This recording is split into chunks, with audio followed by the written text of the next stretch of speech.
So this is Massive, the world's largest cruiserweight, and you're watching and listening to Countdown City WrestleCast. I'm out.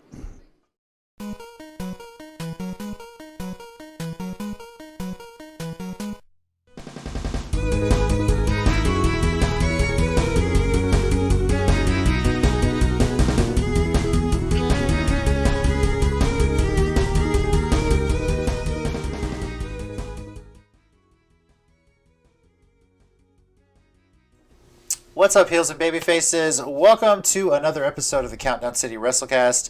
I'm your host, JC, joined this week by Tommy. Yo. Hey, the mic's working. And yes. We got Mike. What's up? I'm Mike. I love wrestling, and now I'm just starting a hashtag Free Cesaro movement, so join the movement. Boom. Hey, I am all for that, really. Like, bro. I mean, that might be worth discussing, especially some of the rumors that have come out around Kevin Owens' contract, but maybe we'll discuss that. I was hoping you saw that. I didn't get to message you before. I was like, okay, I hope we're talking. Yeah, that was a real, just like holy shit thing? Layer, well, just like layers upon layers to get to where, Yeah. Anyway.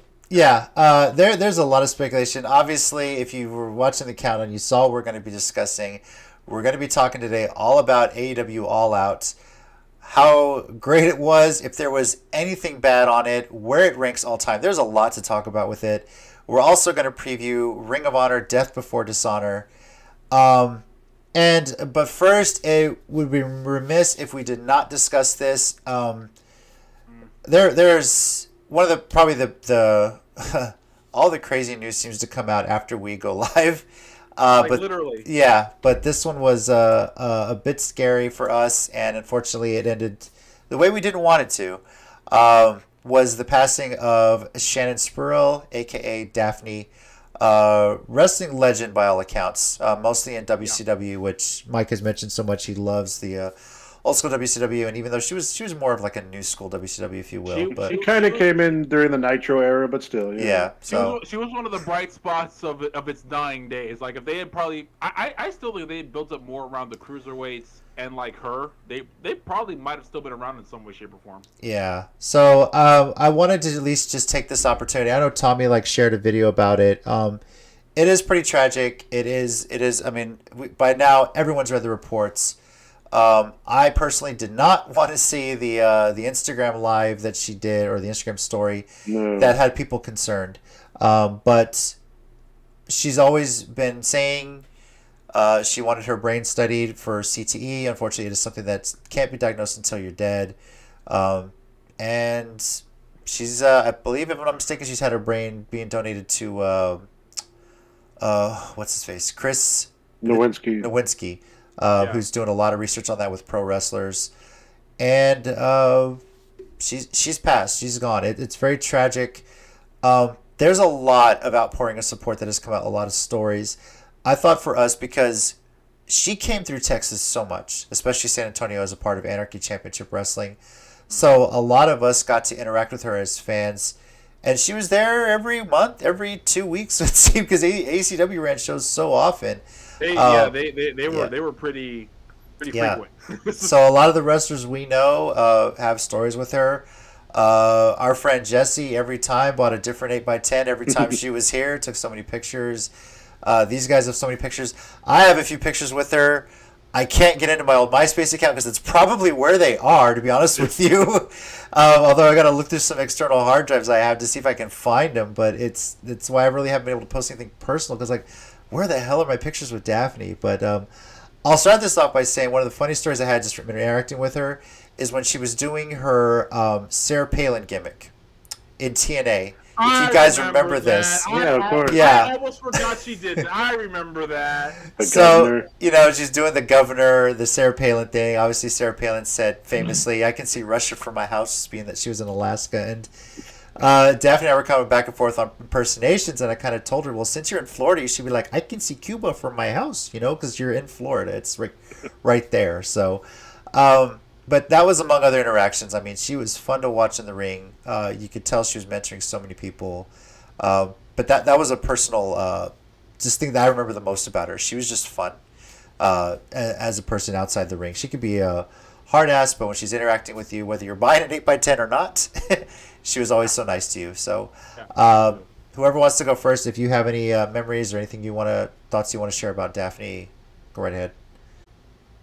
It's not the exact quote, but it's along the lines of, usually those people that are the most caring and most outgiving are oftentimes dealing with the most internal issues themselves, and they don't want anyone else to feel like that. And I feel like that was very much like the kind of person she was. So it's tough, but she was amazing. She was great in the ring. She started off obviously very green in WCW, and again, Hurricane Helms talks about helping train her and trying to get her to do stuff. And then when she was with Crowbar, they would just be like trying to find ways to get her involved in the match. And she started throwing top rope work and ranas on people and that stuff. And by the time she got to us in ACW, she had really gotten good at wrestling and was really, great in the matches and stuff. So, yeah, it sucks, but I just love all the memories of her because they're always positive. There's nothing negative in any memory of interaction or anything like that. So, yeah, definitely. Yeah. Tommy, what do you want to share? Pretty much everything Mike said. It's like it almost hurts because a lot of the pictures everyone's been sharing have been all of them of her smiling, and she like never not had a smile on her face. Like I remember even when she was at her most heelish in ACW, like that was like one of the first people I knew that like they had such the amazing heel face down, because like I have seen this person after the show is over. And this is such a mask. She is nowhere near this evil. She is like the sweetest heart ever. And like I tell everyone, that Falls Count Anywhere match she had with Rachel Summerlin, hands down has got to be one of the best, not just hardcore matches, not just women's matches, but best matches ever. Because, and I don't care who doesn't like this, it ended on the bar with a Texas clover leaf. That is a great finish. I don't care who you are. That's fantastic. Forgot about that. Yeah. Oh man. I like that was one of my favorite memories from the venue. Yeah. I missed the venue. It was such a great spot for wrestling. It was such a good building. Yeah. When we were in that building and like they went over there, I always thought like it would be interesting if they found out some way to finish a match on the bar, but I don't think they'll ever let them do it. And then when they did the clover leaf, I was like, well, damn, guess I'm wrong. So, but it was that and like seeing her do all this stuff to help promote women's wrestling, like what she was doing for ROH, for Shimmer, for Shine. It's like, to me, one of the most heartbreaking things about her is like she was such in a bad mental place, because depression, anxiety can't do that to you, which is the worst part about it. She was just, I guess in her mind, just thinking no one loved her, no one would miss her, nothing like that. It's just like when the 100% opposite was true.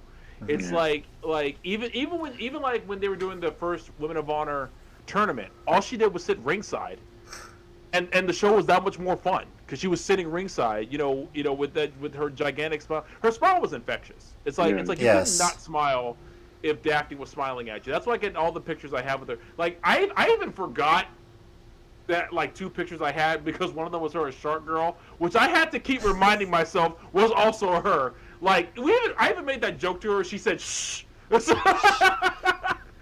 like it's just so sad, because it was like there was still things she could have done in wrestling, long after she stopped. It's like she could have been an announcer, she could have been a producer, a trainer. And by trainer I mean she didn't even have to get in the ring. She could just tell everybody just what they're doing, and it's like and it's just like, people say those, like, I'm sorry, were you in WCW? Did you have the Cruiserweight title? Yeah, it was in the last days, but my God, she was one of the people you could actually watch and not be bored to tears by. So, and it's just sad, but like, it's one of the things where I'm sad now, and I'll always see this as a tragic situation, but the further along I go in life, it's going to be the good things I remember. The absolute brutal feud. Like I said, the feud with her and Rachel Summerlin, I know, like only us in Texas saw it, but that's one of the ones I always say is up there with some of the best women's feuds ever. Like we were talking about Awesome Kong, and Gail Kim. And I and agree that one's right up there. But like to me, like one of the ones that only us in Texas got to see was that series, because it was like that helped Rachel Summerlin grow, and that helped us see how amazing Daffney was. Now after she had got some years of experience.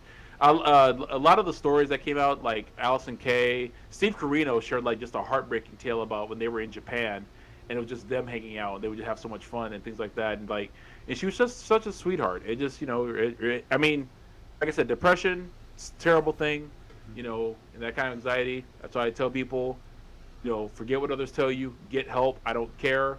I don't care what the stigma is. It's like I said, Naomi Osaka, Simone Biles, Kylie Ray, and anyone else who has to take time off for their mental health, for the love of God, do it. Okay, I don't care who don't like it. I don't care who's going to talk shit. If your brain is saying you need to stop, then it's time to stop. I don't care. Hey, sometimes we all just need a break.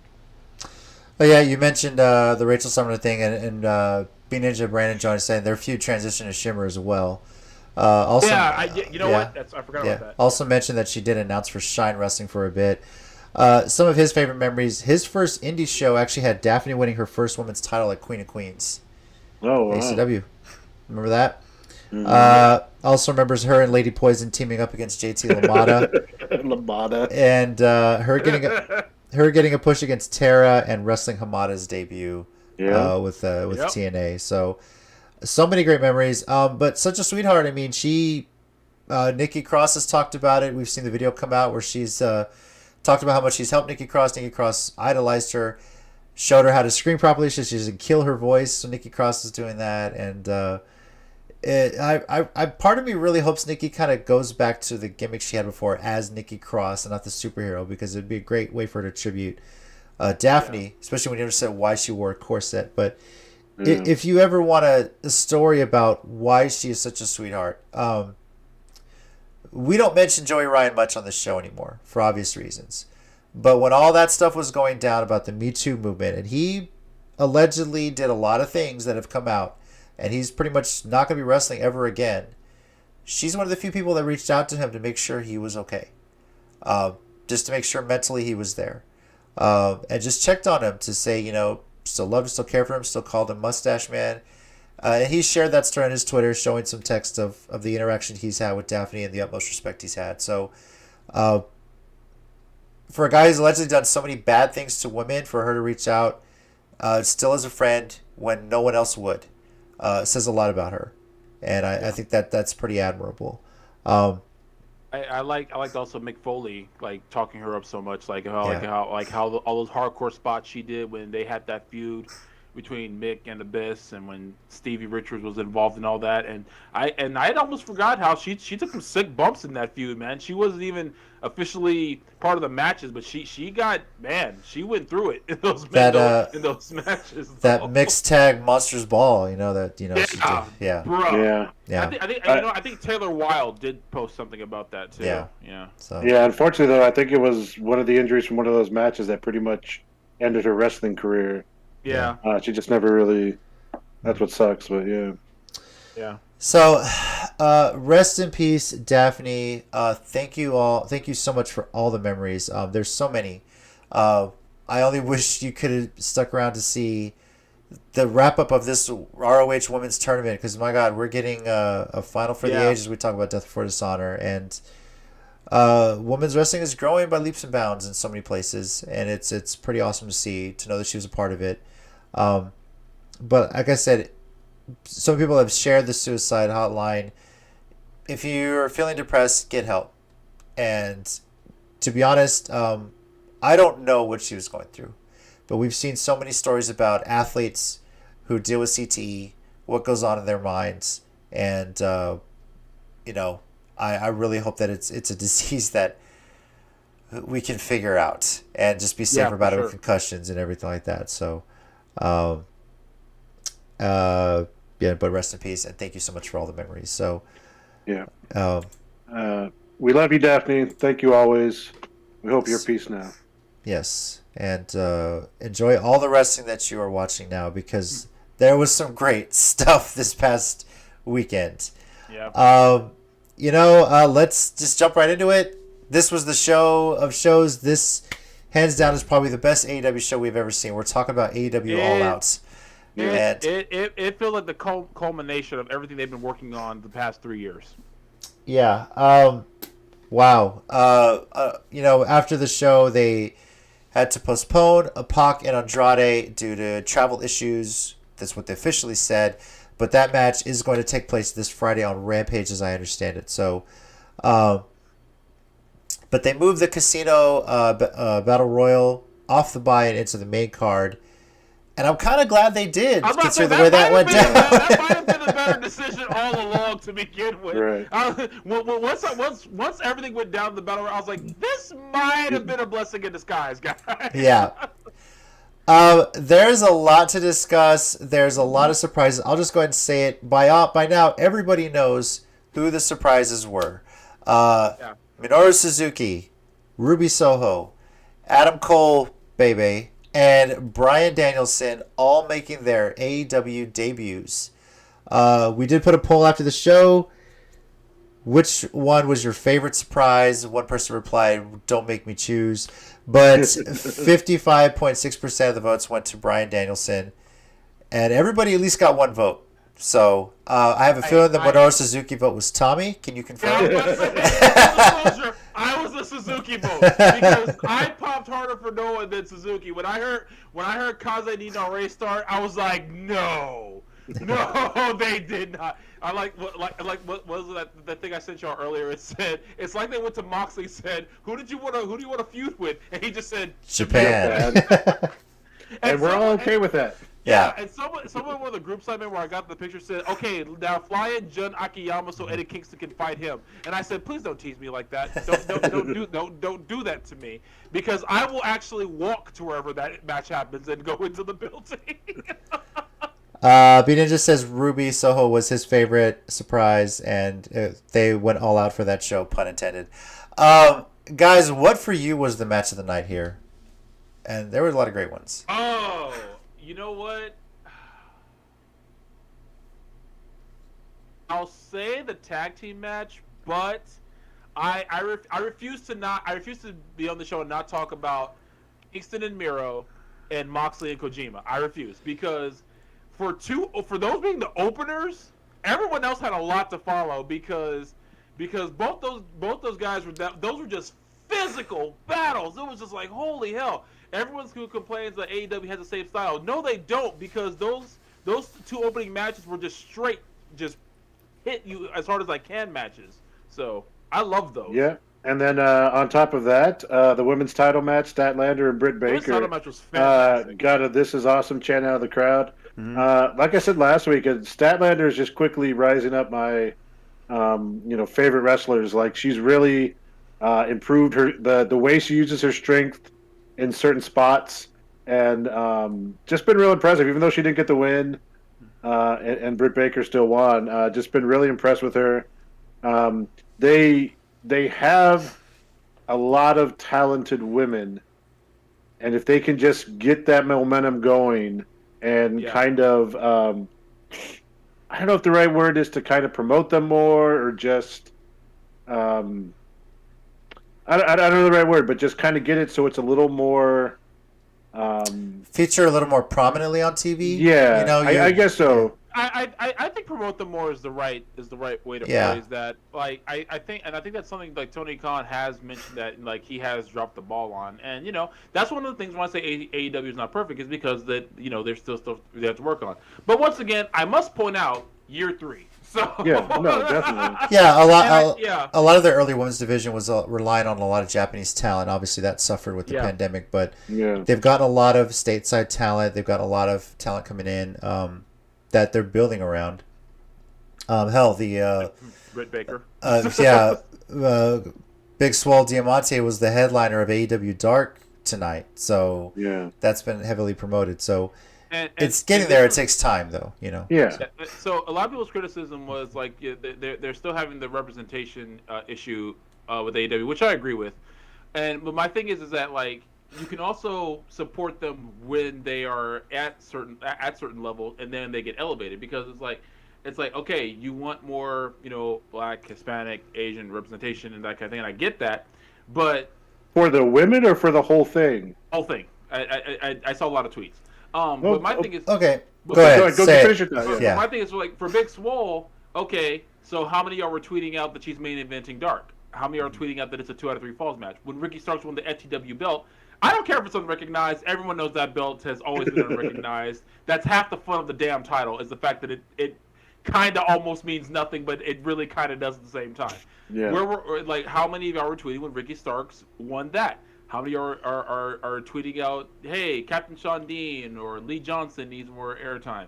How many y'all tweeted out that Kiro Hogan and Jay Cargill were on the first Rampage? Not the second Rampage. I mean, yeah, it was a squash, but that's Jay Cargill. That's literally been her thing for her whole career. She also got a match with Shaq that had a whole bunch of, or like as Shaq's partner against, Cody and it was going to be Brandy, and then Brandy was replaced with Red Velvet. Then Red Velvet main evented the first Rampage with Britt Baker. Britt Baker, right? Yeah, I don't think AEW has a diversity issue because if you're thinking they do, then so does WWE. Now you can sit there and say the argument is that the diverseness is not being pushed enough. Is what the argument is. Well, that's the argument. Okay, maybe it's diverse enough they don't need to. They're all wrestlers, and I see where you're saying like, are you pushing a black wrestler, Hispanic wrestler? Even though we just had a Hispanic tag team win the tag titles. Yeah. But if you're going to sit there and say that WWE has a more diverse roster and they push that, how many WWE champions that were promoted as African American champions are there in the history of that title? We've talked about this. Promoted as? 2. Don't sit there and say The Rock is an African. No, he wasn't promoted as one. He was never promoted that way. Yeah. How many Hispanic? Eddie. Maybe what Rey Mysterio, and he lost it the same night. And then do you have to go back? It wasn't like Gino Hernandez or something like a WWE or F champion, like when there were still but there were still like 3 W's in it or something. Yeah. So and that's why I'm like I see both sides of the argument, but it's like the people who are bringing it up. I was like, you could have also mentioned this months before the pay-per-view started. Like Yeah. I get the issue. I really do. As a black man, it means a lot. It really does. Just like I know for for any other racial group or group like that, it matters. There's also a chance to appreciate what AEW has done thus far, and also address the issue. But it's like it was more what they haven't done than what they did at All Out, which kind of made me mad. So okay. That's a whole other conversation, but I'm just going to sit there and say I don't think one is over the other on the diversity thing because WWE has a history of using the stereotypical black wrestling gimmicks that people have made fun of for years on YouTube videos. I was actually thinking about this. And I know it's a little bit off topic, but on NXT last night or tonight, oh crap, what's her name now? She debuted. She has the Asian faction, and she like sits on the chair. Yeah, does that not seem like like a little? The only reason I'll let that slide. Here's the only reason I'm letting that slide is because they're doing a more mystical aspect of it, which after we had the Undertaker for years, it's like I kind of will allow that. And the only reason I will kind of give it that pass is because at the very least they made Shia Lee look like a badass whenever she would like kick people and knock them unconscious. So I was like, okay, I'll let it slide. Well, let's get back to All Out. It was, as far as the match of the night, it was definitely between the women's match, Baker Statlander, which B Ninja said that is a sleeper. Britt Baker just gets better and better. But that Pittsburgh Sunrise freaking popped me, bro. They called it too. I love it. They called it Pittsburgh Sunrise. I don't care. That should have been the first clue that he was backstage. Let's settle this. Well, first of all, I think she did it mainly because he used Lockjaw on the last takeover. So I thought it was like a little subtle shot there. Sure. So, I mean, who knows? But, okay, what looks better? The Panama Sunrise or the Pittsburgh Sunrise? Let's settle this right now. Go ahead and type it in the chat. Let me know what you think is better. But this is not easy because they are both very good-looking people. I was gonna say. Well, this is a fair variety of levels. Because A, they're both very aesthetically pleasing people to begin with. B, they both execute it well. But because I think Britt Baker's hotter than Adam Cole, no offense. I'm not gonna lie to you. You got to rely on your opponent to really sell that too. So I mean, it was. And Yeah. Statlander took it like a champ, man. Yeah. Like. Before we get to how the show finished, CM Punk and Darby Allin. That match, the entrances, it went about as well as it could go. I mean, that skateboard, first of all, art was amazing. Yeah. And how a lot of other people were talking about that, but when that came out, I was like, oh, okay. I liked the Sting staying backstage aspect. I really liked that they did that because I think that made the match that much better. Mm-hmm. Because you only focused on those two, and I'll admit it. It was not my favorite match of the night, but it wasn't anywhere near as bad as a guy who had been gone 7 years. Yeah. And coming back would have looked. I mean, he like someone mentioned that it had a slow start, but it really picked up towards the end. And I was like, and my feeling was, A, that's a lot of CM Punk matches, and B, it's just him getting back into that groove. You know, it's like. A lot of his matches would start off with that slow pace because he's one of those tactical type wrestlers who starts off like that. And I just think Darby was the best opponent for him. And now, and like he said on the thing on the video afterwards, like I can't wait to see who's next. I hope he said I can't wait to see who's next as long as it's not Darby Allin. Also, what do y'all think of the CM Styles tights?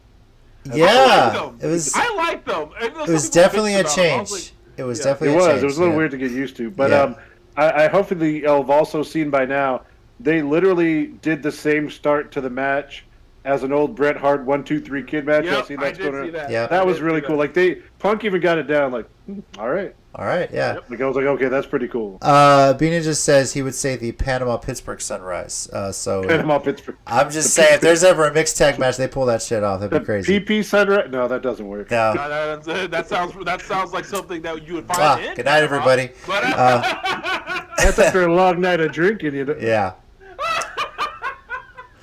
I think that match that came out, Darby Allin looked great. The fans obviously were behind him. I would say it's a weird thing to say. This was a safe, high-flying match, if you will, because Darby still got to do his thing, and it wasn't, push the pace. It wasn't, Any match with Darby Allin is safe for the other wrestler. Darby Allin's more likely to kill himself long before he hurts anybody else. That's true. Like Darby is the most dangerous, safest wrestler I've ever seen because I have never, ever once worried he hurt an opponent. Himself, he will absolutely murder, but never anyone else. I still don't understand the casket match they had, and then he decided to coffin drop through a cat. Because why not? That's so great. I think Darby's entire life boils down to why not. That's gonna be he's gonna be like, why not? Yeah. I mean, the footage before was him literally jumping out of a helicopter while somebody was in a body bag, with the arm out. I thought that was him, and then I see him in the helicopter. I was like, wait, I don't know. I don't want to know. Again, why not? So. Now, also MJF and Jericho. First of all, MJF's entrance was awesome. The biggest troll job. I mean, if you don't think he's the biggest heel right now, it's so great. I hate how much I enjoy his work. I legitimately cannot stand the fact that I love watching this man. You're not wrong, but he may not have come up with it on his own, right? We give him credit like he came up with it, but whatever it was, it was hilarious. Yeah. But and also it's not kayfabe. I just think he really is. This is my story. He really is just an a-hole in real life. That's what people are like. Oh, he's always like. Yeah, he's always. I think he's always like that. I think that's just him. Do y'all think this feud is over?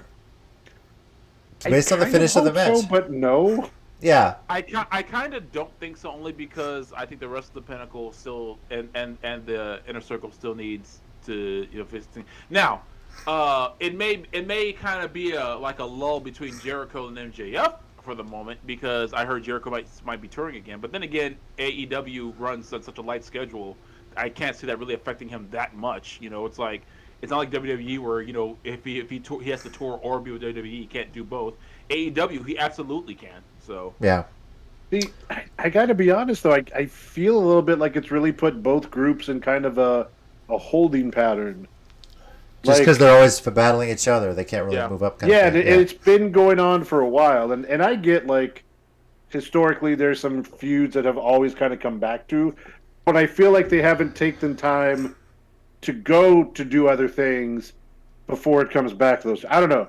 Like, they're not horrible in matches or anything. It's just, it's been going on for a long time. And if we're going to criticize WWE for kind of redoing the same thing over and over, this has kind of been going on for a while. So yeah. I think one reason they had it going this long was because they were doing it because this was one story the fans were absolutely invested in from like the Daly's Place, time until now. And for another, they were already working in the whole CM Punk, Adam Cole, Daniel Bryan. That's true. Yeah. So I think now that you have especially with the new tag champions of the Lucha Bros, which is why I'm very interested to see what happens tomorrow on Dynamite. Yeah. Is you might have Santana Ortiz and FTR well, we should be number one contenders, though we should be number one contenders. You'll have those teams step up and because I remember Jericho specifically saying, Summer of Violence, and summer is essentially over. So it could be the end of the feud. I feel like it might be because they were settling a score that started during the, and like I said, the pandemic era. It was one of the biggest things coming out that I know Tony Khan wanted to put on the road. Yeah. It was like if we can just get a few matches out of it on the road, then let's do it. So I see your point because you're right, but at the same time, I think that they might be coming to a definitive end. If it's not over already, I think it will be soon. But they wanted to. I think they wanted to. While they're getting in all this new talent and setting new things up, they wanted to finish out this gang warfare, essentially, that they had going on between the Crips and the Bloods. I mean, the Inner Circle and the Pinnacle. Yeah. And also, shout out to Jericho on the Flying Dad Bod. That was some impressive moves he did in there, man. Yep. I liked MJF's Lion Salt. I also like him getting caught in the powerbomb and screaming, "Oh shit!" before he got down. He said it so much. Oh shit! Finally, thing that obviously the last thing I want to say, the best for last year, worth talking about. Paul White and QT Marshall. Let's do about it now. Palate cleanser. That's all that was. I'm sticking to that till the day. Tommy, it was really funny because we messaged you right as I was getting ready to go, and that's exactly what I had said. I was like, "Oh, it was a nice little palate cleanser. They had to bring him down." Yeah. And then you said that, and she was like, "That's what he said." I was like, such a funny moment, yeah. It was 3 minutes of okay, guys, settle down. It's time. Let's get this main event going. And I'm sure Paul White was like, I don't care. I don't give a damn. I've main evented plenty of shows. Right. I'll chop QT. Literally main evented to WrestleMania. So it's just get in their ring, do your thing. It's nothing crazy, and it wasn't QT bad. Marshall, Aaron Solo, and even I forget the big guy's name. Nick Camarado. There you go. I think they all took bumps, and there you go. Everybody took bumps. Everybody got their nice pay-per-view payday, and everyone went home. So Omega and Cage was great. Had some great moments in the match. And kind of left you on the edge of your seat. You didn't know who was going to win, but obviously Omega gets the victory. Yo, but can we talk about that one-winged angel from the top rope? Yes, Avalanche. The finish. That looked brutal as hell, and props to Christian, man. Because it looked like he was damn near dead, and part of me believes he was, but man, that was a hell of a finish, man. I was wondering if anyone could ever do that, and of course Christian's like, yeah, I'll take that move, but why would you do that? It sounds fun. I trust Omega to keep me safe, kind of thing, So, Well, speaking of that, even before at the beginning of the match, when he puts the table over him and does the double stomp through the table, I know when they do the double stomp, they kind of pull their memento up so it doesn't go all the way through, and they kind of hop off. But still, man, that was just a brutal beginning. And then later, what was it? Later they went through the table again when Christian got jabbed or whatever. like poked up and like hit him in the side. It almost like it pinched his skin there some weird way, and it just started bruising and it kind of cutting open. I don't know if it cracked a rib or anything. We haven't seen any sort of injury report, but hopefully he's okay. I mean, it looked pretty bad. He was involved in the stuff that happened at the end. So. Yeah, and it sounded like he walked out fine. If anything, like I said, he might just have like a really bruised up side right now. And that's fair. That's fair. Yeah. So obviously the Adam Cole and the Bryan Danielson debut.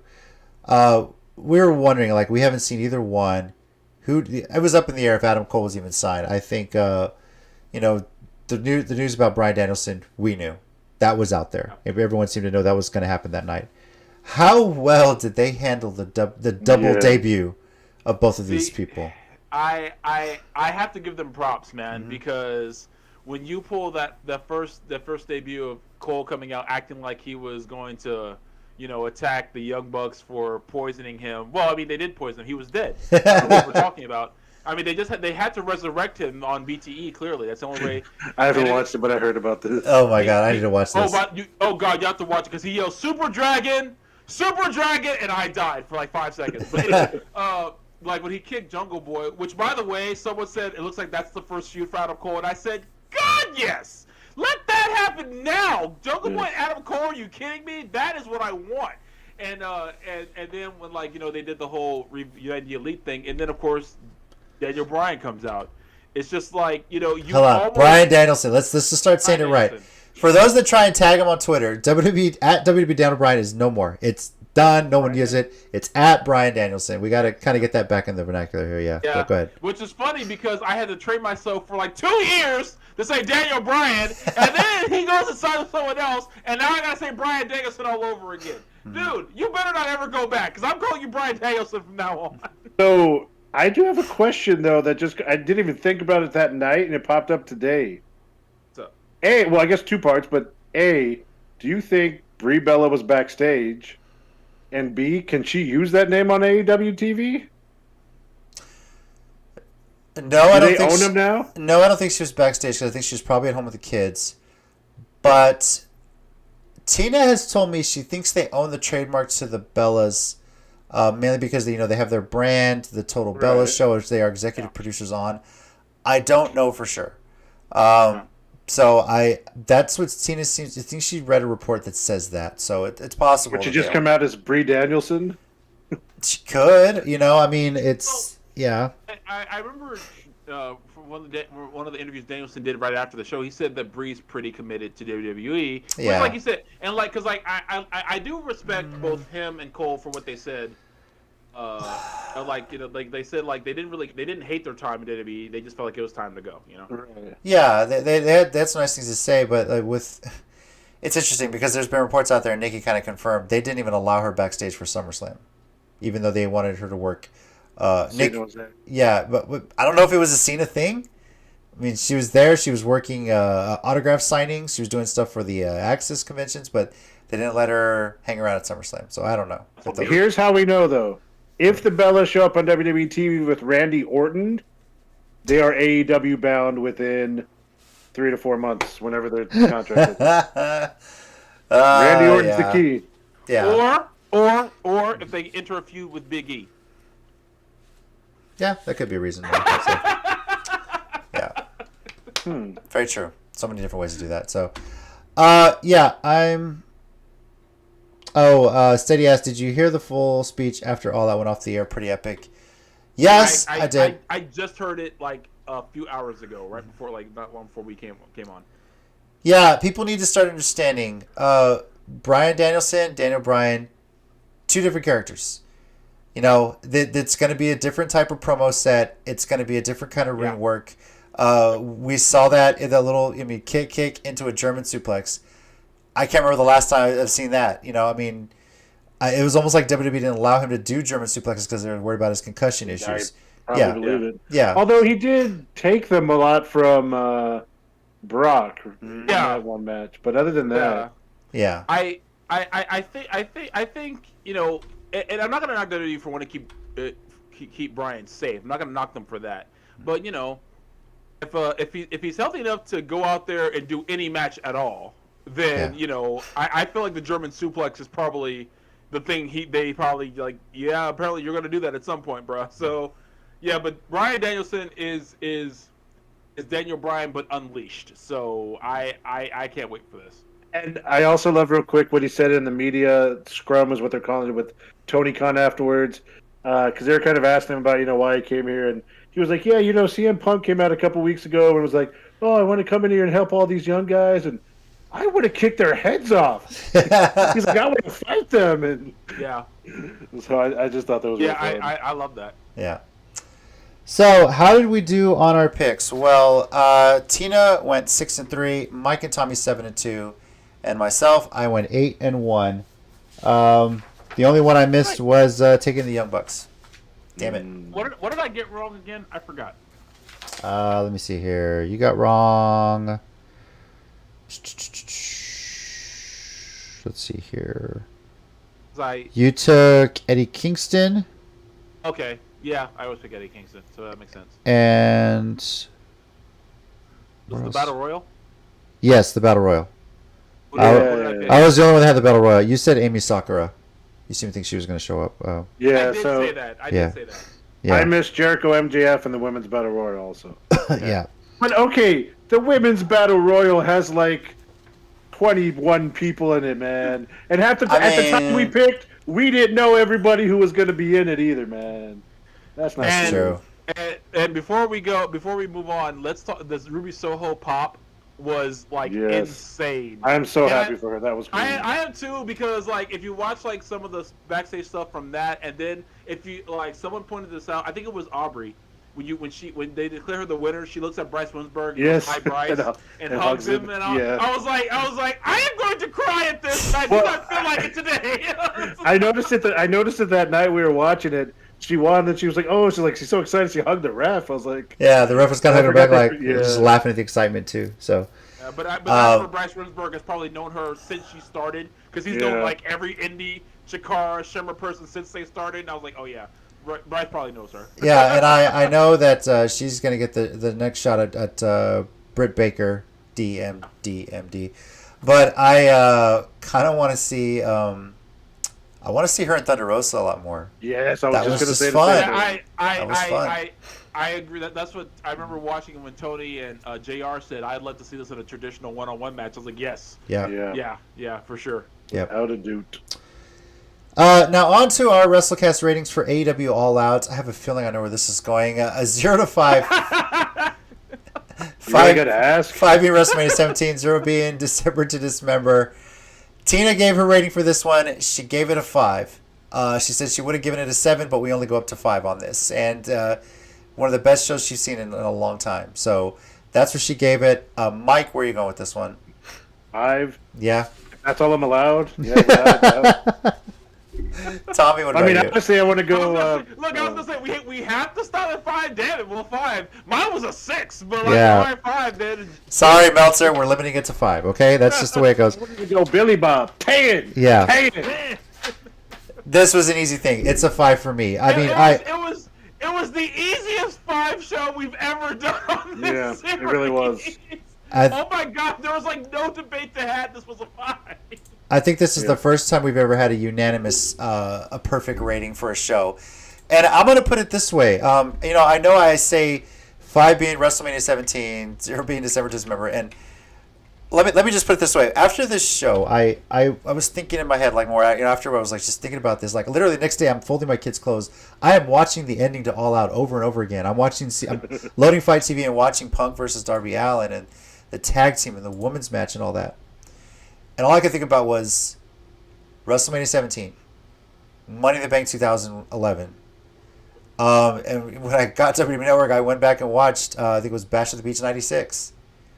Yeah. This show is on that level. It is. But, so where does it rank all time? Where do you guys put this all time? Do we need to replace AEW All Out with WrestleMania 17 on our standards?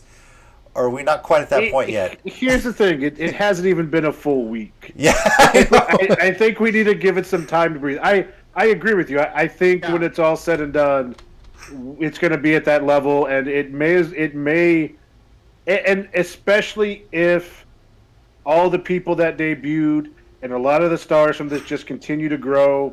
If Adam Cole and Bryan Danielson and CM Punk and Ruby Soho and all these guys and women have long extended runs, and AEW really hits a even higher level, I think everyone will look back at this as that moment, as a Bash at the Beach '96, where the company really changed or just took it to another level. But I think it's too early right now to just not even a week out definitively rank it, but it's obviously up there. I would say, because like a lot of people will probably wonder, well, because like Mike said, like how can you can't put on that level yet? You can't yet. You're right. But when you go back and watch WrestleMania 17 and watch the whole show, there were some matches that statistically were not as great as the best matches on the card. TLC 2, Undertaker, Triple H, and of course Austin Rock. But card built together perfectly to create that perfect show. I feel the same thing happened with this show. Not everyone was a fan of the Battle Royal. I was, because I feel like it did exactly what it was supposed to do. It pushed the right stories, and I personally think the right feel-good moment person won. The short palate cleanser, QT Marshall and Paul White. It was never meant to be anything, and everyone knew it. Paul White knew it, QT Marshall knew it, Tony Khan knew it, the fans knew it, everyone watching knew it. It was never meant to be anything. That was the match they said. If anything else runs long, if Penta El Cerro kept celebrating with his family and not gone off stage, they might have cut Paul White and QT Marshall. That was kind of the plan. They staged the backstage assault. Yeah, but thank God they didn't, because they really needed that match to bring the crowd back down after Punk's debut to get it ready for the main event. I still love, even in that match, QT going for a diamond cutter, and Paul White just like standing there, basically like, "What are you doing?" Let him go and fall. Like, no. I think it was Shivani said, he's used to that move, QT. He knows what that feels like. He's felt it before. But yeah, I mean, it's not to say there wasn't any production issues. The Battle Royal was great, but I'm not going to put the fact that they need to, and this was Tina's biggest complaint when we were watching it, when they, after 3.5 minutes, when they pull the next set of cards, you hear the entrance music, you hear the announcer, but you don't see them running out. Like, split screen that. Show me the action in the ring, show me the entrance. Because I think the fans really want to see that entrance, and see the wrestlers coming down. They'll go back like they did with Roman Reigns and AJ Styles when he was number 3, and just retroactively fix it, right? So I messed up that production issue, but yeah. I hate it when we see clips of that now. Like, oh no, this is always the angle, and bullshit. We watched that live, and we had to wait until he actually look at Roman like, look, and I mentioned those other shows. I mentioned WrestleMania 17. I mentioned Bash at the Beach 96. I mentioned Money in the Bank 2011. And I've always said, interchangeably, they're my top 3. I'd say WrestleMania is still top just because it was WrestleMania. For that long of a show, top to bottom. I still remember seeing Vince versus Shane and how shocked I was at how great that match was, when I didn't expect much from it. That match was better than it had any right. But now I can say I'm adding AEW All Out to that list. Like, those are my top 4 shows of all time. Whether it's better than Mania 17, I don't know. That, again, like you said, it's going to stand the test of time, but it's up there. It's hands down. This has been the best pay-per-view of the year, and I don't know how anybody's going to top this. It's gonna take some work. Well, let me tell you a little story about Saudi Arabia, buddy. Can we not? I'm having a good time right now. We're talking about good stuff. Just no. Sorry, I just had to. I'm sorry. This show. Like, do we have any other 5s here? Let me see. Double or Nothing was a 5, but that was only 2 of us rating the show. So the fact that 4 of us are all rating the 5, this is definitely so far the show of the year, and for good reason. This has been the talk of social media since it happened, and AEW can build from here, and they're just getting started. Keep being patient, keep standing the test of time, and they may not be done yet signing some talent. A lot of people are saying, hey, close the checkbook. You got who you wanted. But Bray Wyatt's still out there. And go and ahead. I was gonna say, and close the checkbook. I don't know. There's still a lot of like people who they could sign that could help keep building up their divisions. They got the second show now. They got Dark eventually getting this like its own like separate thing where they can do stuff like for other shows in Universal Studios or whichever studios they said. Yeah, they're supposed to go back to where TNA used to run. Yeah. And so like no, like if they can afford it and they're doing it right, I mean, my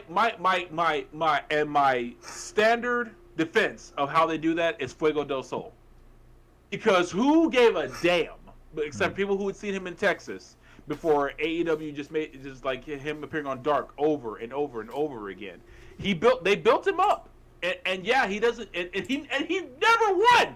Like he won one match. It was a tag team match. I think he's won 2 matches now. They're both tag team matches, but he didn't win. But the guy started groundswell. So no, there's no need to close the checkbook if they find people that they know they can build the talent roster up with. There's no need to really close it until they're completely booked up and then close it. But I think they still have room to add people. They do, and who knows? In January, Kevin Owens / Kevin Steen might be on that list because supposedly, I'm just going to make a quick mention of this, a little bit of wrestling news.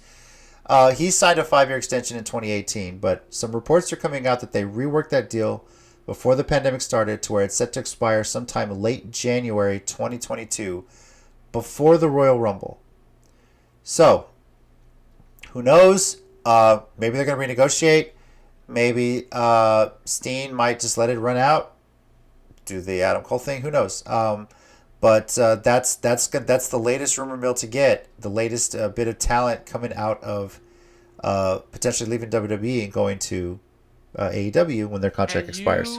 Can you imagine if this is true and he shows up in AEW? Can you imagine the kill Steen kill chants that will echo?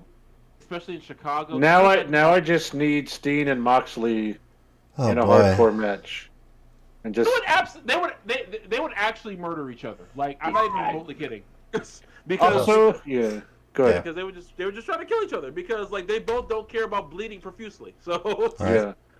Also, I need Steen to come out dressed up like the Bucks at least once, like he did on his last indie show. Could happen. In PWG. Yeah. All right, let's move on to what is happening this weekend, because believe it or not, there is another show, and yeah, you got to follow All Out, right? But hey, if there's anyone's going to take up the challenge, it's Ring of Honor. Ring of Honor, Death Before Dishonor, a show that was originally slated for Florida, but as cases rose, they moved this to Philadelphia and got a great card put together. There are some very interesting matches here. And there is going to be on the pre-show a 15-man Honor Rumble. Mike, for your sake and everyone else's, we're not picking that one. So don't worry about it. Breathe a sigh of relief. It's not going to count against your record. I'm going with Johnson Smith. Johnson Smith, I think, is probably in it. Look, guys, I'm going with a different thing. I'm going to try to offer this show. I'm going to see if I can pick them all incorrectly. Well, I was going to ask, do you want to pick every match, or do you want to just pick the big ones, like the title matches or something like that? How do you feel? I don't know. You're the man who runs the show, so you let us know. All right. Well, I just work here. Okay. All right. I think when we get to the title matches, we'll kind of make picks from there. But I want to just mention the ones that are going on here. Dalton Castle versus Eli Isom.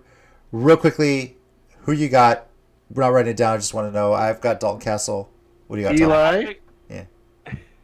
I was gonna pick Dalton Castle. You picked Dalton Castle. I'm a lone wolfing Eli Isom. Awesome, Isom. A personal one for me that I think is going to be a sleeper. The Briscoes versus the OGK, Matt Taven and Mike Bennett. This could be a sleeper match of the night. Good. I'm going with the OGK just on a hunch here. What do you guys got? Actually, I was going to pick Briscoes. Okay. Oh, I'm the tiebreaker. I'm not loving it. Damn it! I was kind of hoping you were going to pick Briscoes, JC. But okay. I'm going to go with OGK. Mm-hmm. All right. God, I hope I'm right. I want you to be all of this whole show. Violence Unlimited versus John Walters, LSG, Lee Moriarty.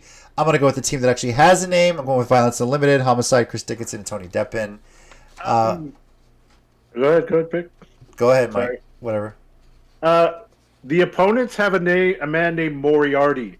That is the man who challenges the smartest detective of all time, right? The guy that was played by both Tony Stark and Doctor Strange. That's the enemy. That's the guy who matches wits with Sherlock Holmes. How can you pick against a team that has Moriarty? All right. That's right. This guy's back. I don't know what I'm talking about, so Okay. we're just BSing this whole thing. Tommy. Oh dear Lord, I'm going with Balance Unlimited. But quick side note, I'm just happy to see John Walters back. He's an old school like ROH guy. He was like one of the third pure champions I think. Nice. So just happy to see him wrestling again because he actually retired for a while, but he's back. Hey, Tommy, Okay. Yeah. who's LSG? I forget his name, damn it. Until you said that I remembered what it was. But yeah. Does it have anything to do with MSG? No. We go to the next match. Okay. There was one late edition, Jake Atlas, Taylor Russ. We're not picking that. And I think that's a couple Rust? young. Yes, Like Russ. the guy who got fired from NXT? Yes. Yeah, that's him. Him and Jake Atlas, yeah. Now, on to the ones we're picking here for real. Marches on. ROH 6-Man Tag Team Championship. Shane Taylor Promotions against La Facción Ingobernable. I'm going Shane Taylor personally, but go ahead, Tommy. Roosh won't be in this because he has a knee injury, I heard. Yeah, it's going to be Dragon Lee, Kenny King, and La Bestia del Ring. Yeah. That's who's representing La Facción. Shane Taylor Promotions all day long, and I refuse to pick against them until they lose, and even if they lose, I don't care. Because... All right. So- Mike, what about you? La Facción Ingobernable. I think Por Mike's, la gente. Mike's going for the reverse Tez, I think. ROH Pure Championship. Jonathan Gresham, Josh Woods. These matches are marathons, I swear to God. It's hard to... yeah. But I can't pick against Gresham until he loses. You know, that's just me. I'm going with Gresham. Mike? Josh, don't call me Tiger Woods. Dear God. And Tommy. Jonathan Gresham, I can't deal with. All right. Okay. ROH Women's Championship. And this one, let's just face it, this is an all Texas fight. And a lot of Texas is split down the middle on this yeah, match. so this is actually the final of the ROH Women's Championship Tournament. The semifinals took place this past weekend. Roxy defeating Angelina Love, making a run at this, and Miranda Elise defeating Trish Adora, setting up this all-Texas final. Roxy being from Laredo, Miranda Elise being from Houston. Both actually at one point training in their careers under Booker T. And this is going to be fun. It is. Now, I've stuck with her from the beginning. I picked it when this term was announced. I'm going with Roxy to win it. I'm sticking with it. And congrats to Roxy, who announced today that she has officially signed a Ring of Honor contract. So she's officially under contract with Ring of Honor. So congrats to Roxy. Tina is picking Roxy on this one. She is a Laredo native, so she can't go against her girl. So Tina and I picking Roxy. Tommy, who are you going with? It's not Trish Adora, so I can pick Roxy. Okay. Dear God, if Trish Adora was in this match, I'd be sitting here for a minute. I'd have been like, go to Mike. I need a minute. I really do need a minute.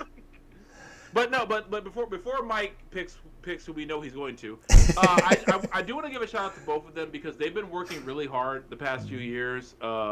Miranda Elze is a fantastic heel. Roxy, of course, a fantastic babyface. But they both have been really pushing their craft, getting better and better each time. Before Roxy was just like, oh, she was the 17-year-old sensation, and I think she had a nickname for like 2 years. I was like, when did she turn? Is she 18 already, guys? Why are we still calling her this? But and Miranda Elze, I remember she wasn't always like super green whenever I saw her, but you could tell she was still finding her place. And for them to be in this spot now is super awesome for both of them. I'm good for them. Their hard work paying off. Okay, Mike, go ahead. Oh, real quickly, B-Ninja just mentioning Miranda Elise also signed, including as well as Roxy. So they both signed a Ring of Honor contracts. Oh, I didn't know nice. that. That's Cool. pretty cool. Yeah. ROH Latin representing strong. So, Mike, where are you going for the women's championship? So, I actually want to go with Roxy, and I want this to be the only serious one, but I'm afraid that might break my offer. So, I'm calling a swerve job where Maria Kanellis inserts herself and wins the title. Can you imagine the heat if that happens, man? So that keeps my offer alive. Otherwise, I would have picked Roxy. I don't think even ROH is that desperate to be hated because that might make people stop watching the pay-per-view midway through. Hey! Do we know whether or not they have asked what's his name to help write their stories now? Bro. You know, bro. Vince Russo, bro. No. No. Cardona. Yeah. Yeah. Vince Russo, get out of here. B-Ninja mentions, who knew a past RCW match would be held at Ring of Honor Death for Dishonor? This is a good point. Look, I'm not hating on Miranda B-Ninja. I'm really not. I think Roxy is just a very underrated talent. And for me personally, her being the first one announced for this tournament says they believe a lot in her. And, you know, I mean, she's been the talk of Texas wrestling for so long. And she's just young career. It would be amazing. I don't hate Miranda either. I just feel like it's how they've been pushing Roxy, like you said, it's just her time. Yeah. I hate them both. How about that? Especially, nothing against the talent, Miranda, but I mean, for Roxy to take out two former women's world champions on her way to this final on this tournament is something. So, I like Roxy in this one. And Steady, we'll get to that. Good Lord. ROH World Championship. It is a 4-way elimination match. The champion Bandito defending against Brody King, Demonic Flamita, and EC3. Tina is picking Bandito on this one. I'm going to call it right here. I got EC3 coming out of this one. Dang it. Yes. That's what I was going to pick. Are you still picking it, Mike, or what? Are both of y'all picking EC3? No, I'm going with Bandito. But the fact that you said, I was hoping we both pick Bandito so I would feel better about my pick. I was hoping no one would say EC3 because damn it, that makes me. Me too. Fine. I'm going with Demonic Flamita. Watch Mike be right. If Demonic Flamita walks out of this match with that belt, I'm officially saying I don't know what's happening in Ring of Honor anymore. Dude. I'm officially going to pick this. Can you imagine after all that if I actually test this thing and everything I pick? I swear to God, this would be like a even bizarre the Maria ROH. Kanellis thing. Oh my God. If you test this, I might have to come to your house and actually punch you in the face. Yeah, you know what? I would probably deserve it. So. Yeah. I'd be like, Mike, I don't want to do this, but come on outside. Take your glasses off. I don't want to mess up your glasses. Come on. I'd be like, no, dude, I don't know how that happened. Yeah, just go ahead. V-Ninja, I appreciate the joke, I know. He says Miranda took out the long reigning Shimmer champ and the Pan-African champ. So, Roxy and Miranda Lise is going to be lit. Believe me, I agree with you. I'm not discrediting Miranda's ability at all. They're going to kill it regardless. I'm just picking my personal favorite. This Ring of Honor put something together, and they're in a weird position where they have to follow AEW All Out, but this has a lot of young talent. They're starting to get back into it. I want to say, is this the first show? No, the second show with fans back. Correct. It's the third show. Third show. Okay. Best of the World was first. They had Glory by Honor. And, that's right. And then they have this. This is number 3. Yeah. So, and in Ring of Honor's defense, like somebody said on Twitter, Jesus could have followed the CM Punk Darby Allin match, and he still wouldn't have got as big a pop as CM Punk did. Yeah, and I don't think that's something we even need to put on ROH in a sense. Like, no, I don't think they're competing with any of this. Obviously, they're just kind of doing their thing. And as much as I was joking with all this, I haven't even been, I haven't really been able to follow it. But their ROH has just always been solid in what they do. Mm-hmm. They're not trying to compete with AEW, let alone WWE. I mean, it's a weekend after all that, but also maybe that, and this, I'll talk about this a little bit later. It's wrestling's fun again. Yes. There's a lot of stuff going on, so maybe people are just like, yeah, I'll take a chance on this. It doesn't have to be all out again, but it's just wrestling. I want to see more wrestling. So definitely, and Ring of Honor brings that. I don't know how their buys are going to do because this is also the first weekend of the NFL season and the first Sunday Night Football. So but the Cowboys play Thursday night, so none of the other games. Well, right. The Bears are on Sunday night, so we'll see. Bears Rams, Steady real quickly wants to know our thoughts on the Undertaker Choose Your Own Adventure Netflix movie. Apparently, this was with the New Day. With the New Day, wow. Yeah, I thought it was a troll thing on Twitter, so I don't. It looks like it. But yes, I'm going to watch it when it comes out, and I'm going to see if I can keep the New Day alive. I assume. I'm cautiously interested. I'll put it that way. Oh my gosh. I'm going into this thing with a lot of let me see. I'm tiptoeing in. Maybe this will be. No, I'm just going to jump in. This sounds hilarious. Yeah. I hope it does sound hilarious. I hope it's intentionally really horrible. And I hope the New Day are just overacting everything. B horror movie that I want an Impact to do with Sue Young, Jessica Havoc, and Rosemary, which I will write for Scott D'Amore if he lets me. I will put this together, and I will be the black guy who gets killed first. Legitimately don't care if this movie can happen. Yeah, you die first, but somehow you get a kiss from all the characters of. And you said it like that's not part of my master plan, sir. Yeah. Hey, even if I have to be a zombie and be like yes. What's his name? Who directed the first two Iron Man movies and put himself in a wrestling move with Scarlett Johansson? So John Favreau. John Favreau, yeah. Yeah. And so I said, even if I have to be a zombie, like yes, all according to plan. Well, with that, I guess it's a good time to move into our 1 minute warning segment. All right, Mike, what do you got for us this week? You about ready? Am I being timed or You're about to. Ready? 3, 2, 1, and go. All right. Like I said a minute ago, wrestling is becoming really fun again. All Out was fun. Sitting there in the reactions with Adam Cole coming out because they pulled that surprise first, like we talked about, and then Daniel Bryan and Suzuki and Ruby Soho had even seen Punk wrestling. It's just getting fun again, and sometimes it's very simple. That being said, I would just love Cesaro to get a chance to go to a little bit of New Japan, a little bit of AEW. Like I said in my tweet, if he's happy in WWE with what he's doing, I understand that.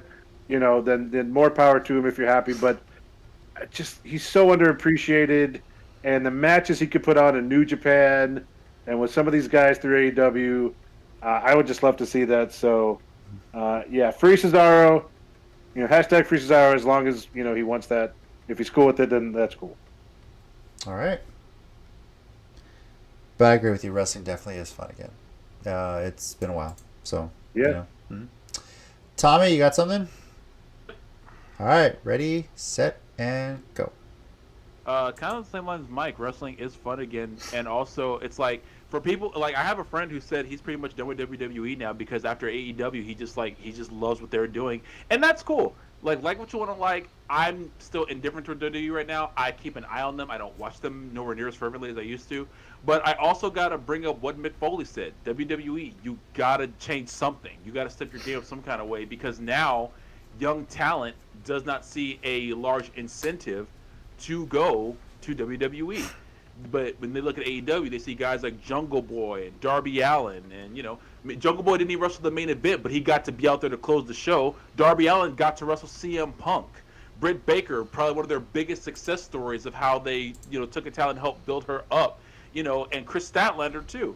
You have all this young talent. Everyone say, well, ex-WWE guys, ex-WWE. Okay, then yeah, a lot of ex-WWE guys were in a lot of high-profile spots at All Out. This is true. But let's also talk about the Darby Allin. Let's talk about how Statlander and Baker shut it down in their match. They were, they were given a women's title match and like early in the card, and a lot of matches, yes, had to say follow that. And a lot of them had to put it. The cage match had to put in work to follow Baker and Statlander. You know why? Because it was good. And you had the Lucha Bros who have never been in WWE against the Young Bucks who were like they worked dark matches, so that does not count. So yeah, enjoy wrestling, like what you want to like, but like Mick Foley said, WWE, you gotta step your game up. You really do. Yeah. And also just real quick to add on to that, they were the dominating force for 20 years, and they literally in the last 5 or 6 years went on a talent buying spree to prevent them from going to all these other little things. Like so it's kind of hard. It's going to be hard for a while to not have ex-WWE guys. When you signed everybody, you held on to them, and then you finally decided, oh, we might be selling ourselves. Let's save some money, and then you get rid of a lot of them. So that's going to, I mean, it's hard not to do that for a while, just because of what WWE did for a long time of sign everybody, even if we just store them at home, and pay them the minimum. So, well, it's funny that does kind of transition into my win in morning, and I knew that. Yeah, well, wrestling is fun again. I'm going to say it this way: these are not ex WWE guys. This is all ex Ring of Honor guys. So don't give me this shit. And maybe these guys went through WWE. Maybe Bryan Danielson, PWG. But I remember Adam Cole more for what he did in Ring of Honor versus what he did in NXT. I remember Bryan Danielson for what he did in Ring of Honor because Bryan Danielson wasn't in WWE. Daniel Bryan was. And granted, he had a WrestleMania moment, but after that, with the whole concussion thing, they didn't let Bryan Danielson be Bryan Danielson. And, granted, Ruby Soho, she made her name in WWE. Cool. Minoru Suzuki's a New Japan guy. He made it in there. Christian Cage made his name in Impact. While Christian was WWE, Christian Cage is a whole different character, and I believe he's already in the Impact Hall of Fame, if I'm not mistaken. So, yeah. While people are saying, well, they're bringing in all this talent, this and that, yes, Sting is in there, former WCW talent. Yes, they criticized Jericho being the first world champion.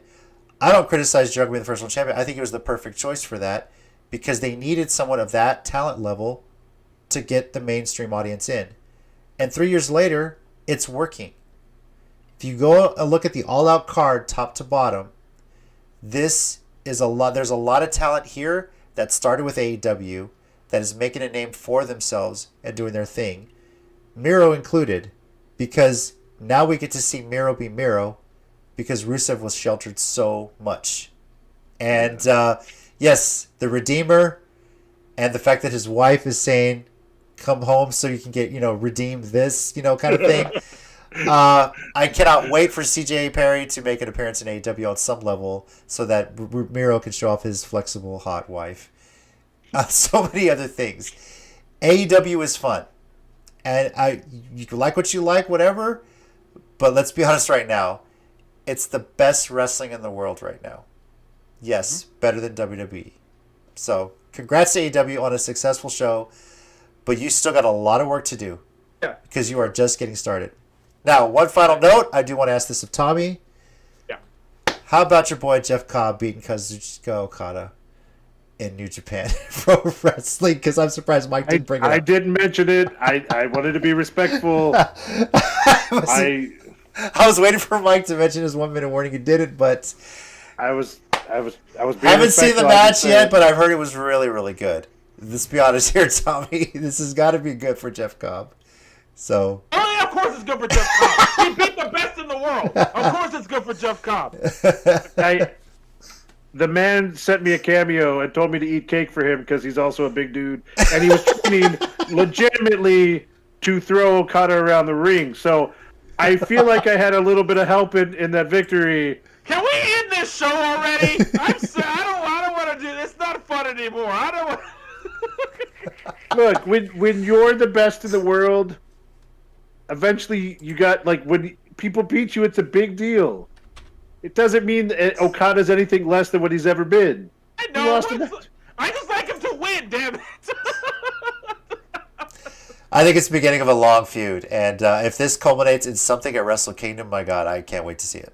So, yeah. Hey, I don't know if you heard, but Wrestle Kingdom is going to be over 3 nights. Yes. Here, and you know what I said? I said, oh, Gato got pissed when they did 2 nights of WrestleMania. Yeah. He said, "Oh, is that so, Vince? Okay. Oh, I got something for your ass." breaking news: WrestleMania is going to be a week long in Dallas this year. No, not really. I'm just kidding. But there is Vince talk. would if Vince could. There is talk because it was only scheduled for the one night, but there have been talks that they may go ahead and do the 2 nights again because it had such positive reaction the last couple of years. Because it breaks it up. It's not a 6-7 hour long thing where you don't get to cheer Becky Lynch at the end because the fans are burned out by that point because they've been there in that arena for or in the stadium for that's 8 true. hours. We went to Mania. We went to Mania 32, same stadium, and yeah, by the time the main event came around, then we had to end with Triple H and Roman Reigns in the most boring, slow match. Yes. Yes, this is prime WWE face Roman, which I'm sorry, it sucked. Wasn't that great? well, I had to follow The Rock's appearance and Stone Cold and all this, and then. Yeah, the fans cheered at the end because the match was over. Let's be completely honest with you. If you go back and watch it, the pop you heard, that's because everyone was relieved it was done. And then we had to waste all our time with Stephanie trying to be like the girl from Ghostbusters or something, and I don't know what was going on with that, man. All right. Okay, let's get into what's happening this weekend. A Ring of Honor, Death Before Dishonor, this Sunday, September 12th.